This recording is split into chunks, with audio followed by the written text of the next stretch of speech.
పూర్తి వివరాలు చూసే ముందు మా ఛానల్ ని సబ్స్క్రైబ్ చేయడం మర్చిపోకండి. శ్రీ గురుభ్యో నమః. శ్రీ మహాసరస్వత్యై నమః.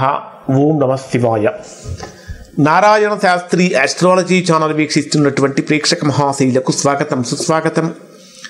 ఈరోజు మనము 2025 సంవత్సరం మార్చి 29వ తేదీ రాత్రి 10:58 కర్మప్రభు అయినటువంటి శని మీనరాశిలోకి ప్రవేశిస్తున్నాడు. మీనరాశిలో 2.5 సంవత్సరాలు ఉంటాడు. మీనరాశి వారికి ఏ విధంగా ఉండబోతుందో తెలుసుకుందాం. మీనరాశి వారికి ఏళ్నాడు శని ప్రారంభమై ఒక 2.5 సంవత్సరాలు అయింది. ఇంకా ఒక 5 సంవత్సరాల పాటు మీనరాశి వారు ఏళ్నాడు శని ప్రభావంలో ఉన్నారు. జనరల్గా ఏళ్నాడు శని ఫస్ట్ స్టేజ్ అంతా ఏ విధంగా ఉంటుందంటే 12వ స్థానంలో శని, అంటే మీ రాశికి 12వ స్థానం కుంభరాశిలో శని సంచరించేటప్పుడు ఆర్థికంగా ఎంత డబ్బులు వస్తున్నప్పటికీ వాటిని నిలుపుకోలేకపోతూ ఉంటారు.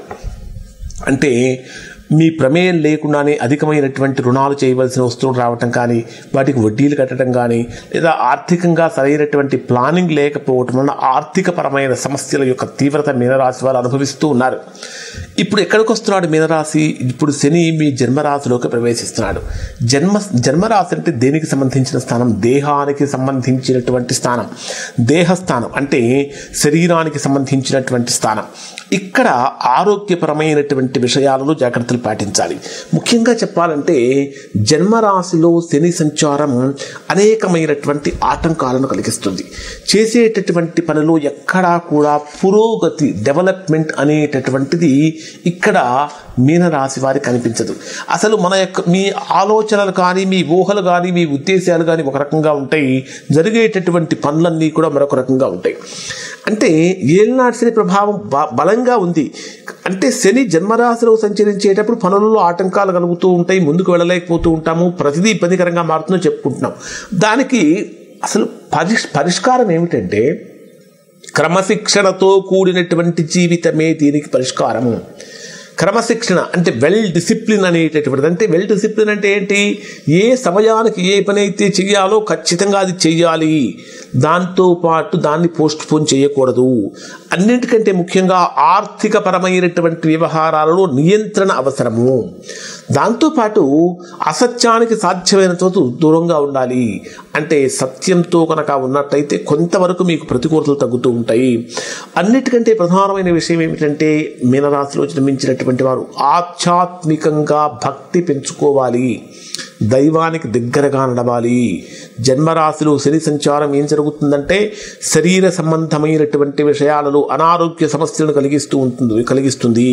వేటికి కలిగిస్తుంది అంటే శని ప్రధానంగా ఆయుకారకుడు అయినటువంటి శని మీ జన్మరాశిలోకి ప్రవేశించినప్పుడు ఆలోచనలు కూడా ప్రతికూలమైనటువంటి ఆలోచనలు, నెగిటివ్ థాట్స్ అనేటటువంటివి బలంగా కలుగుతూ ఉంటాయి.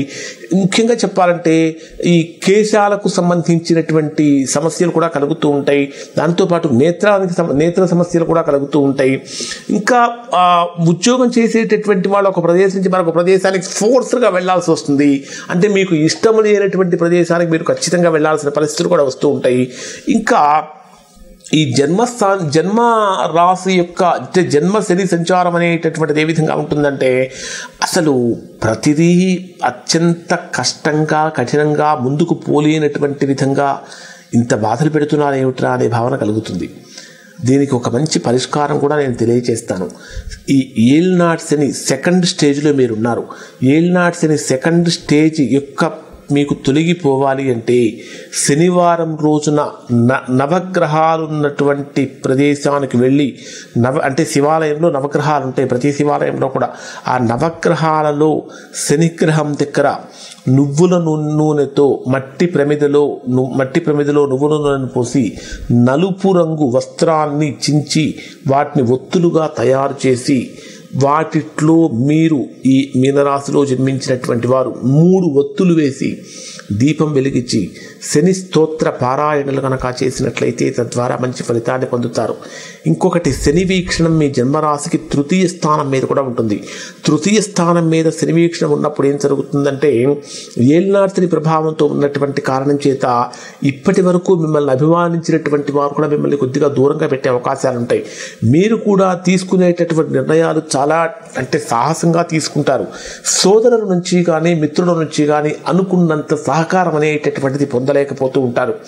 ముఖ్యంగా మీ జన్మరాశికి 7వ స్థానం మీద కూడా శనిగ్రహం యొక్క వీక్షణం ఉన్నప్పుడు ఏం జరుగుతుందంటే కుటుంబపరమైనటువంటి విషయాలలో కలహాలు ఏర్పడటం కానీ, భార్యాభర్తల మధ్య అభిప్రాయ భేదాలు కలగటం కానీ, ఆల్రెడీ అభిప్రాయ భేదాలతో ఉన్నటువంటి వారు దూరం అయిపోవటం కానీ, నూతన వ్యాపారం కోసం చేసేటటువంటి ప్రయత్నాలలో ఆటంకాలు కలగటం కానీ జరుగుతూ ఉంటుంది. అలానే శని భగవానుడి యొక్క 10వ స్థాన వీక్షణం మీ జన్మరాశికి 10వ స్థానం మీదనే ఉంటుంది. 10వ స్థానం అంటే కర్మస్థానం, వృత్తి ఉద్యోగ వ్యాపార స్థానం.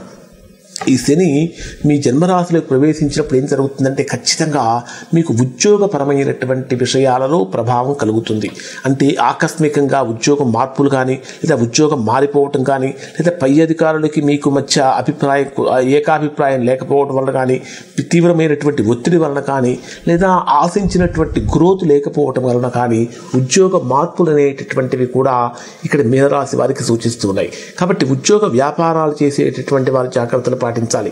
అలానే వ్యవసాయదారులకైతే మాత్రము వ్యవసాయ పరంగా ఆశించినంత గొప్ప ఫలితాలు ఇక్కడ మీనరాశిలో జన్మించినటువంటి వారు పొందలేకపోతారు. ముఖ్యంగా చెప్పాలంటే మానసికమైనటువంటి ఒత్తిడి ఇక్కడ ఈ రాశి వారికి ఎక్కువగా ఉంటుంది. 10వ స్థానం అంటే కర్మస్థానం కాబట్టి విదేశాలకు వెళ్ళినటువంటి వారు కూడా అక్కడ ఉద్యోగాలు రాక రకరకాలైనటువంటి ఇబ్బందులు కలిగించే అవకాశాలు ఉంటాయి. ప్రధానంగా తీసుకుంటే మీనరాశి వారికి మీ జన్మరాశిలో శని సంచారము, ఏలినాటి శని ప్రభావం ఒకటి జరుగుతూ ఉన్నది.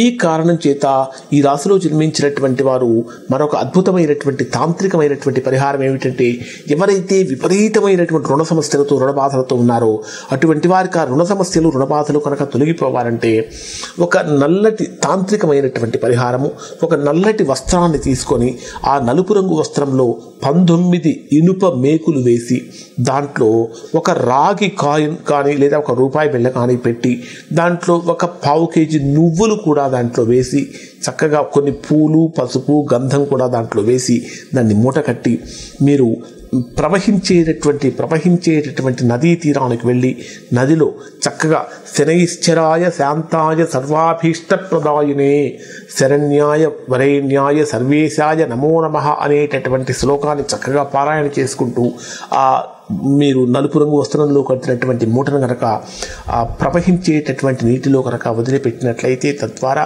మంచి ఫలితాన్ని పొందటానికి, అంటే ఇది ఒక తాంత్రికమైనటువంటి పరిహారం. ఏలినాటి శని ప్రభావం తొలగటానికి, ప్రతికూలతలు తొలగిపోవటానికి, ఉద్యోగపరమైనటువంటి ముఖ్యంగా చెప్పాలంటే ఉద్యోగపరమైన ప్రతికూలతలు కానీ, ఆర్థిక సమస్యలు కానీ, అనారోగ్య సమస్యలు ఈ 3 ఈ రాశి వారిని ఎక్కువగా ఇబ్బంది పెడుతూ ఉన్నాయి. ఇప్పుడు చెప్పినటువంటి పరిహారం వలన ఈ 3టికి కూడా పరిష్కారం లభిస్తుంది. ఇంకా ఎవరైతే ఏలినాటి శని యొక్క ప్రభావంతో విపరీతంగా సమస్యలు అనుభవిస్తున్నారో అటువంటి వారు ఒకసారి మీరు మీ వ్యక్తిగత జాతకాన్ని విశ్లేషణ చేయించుకొని దోషం ఎక్కడుందో తెలుసుకుని దోష నివారణ కనుక చేయించుకుంటే చక్కగా సత్ఫలితాన్ని పొందుతారు. ఇవి మీనరాశి వారికి శని ప్రభావం వల్ల కలిగేటటువంటి ఫలితాలు. శుభం.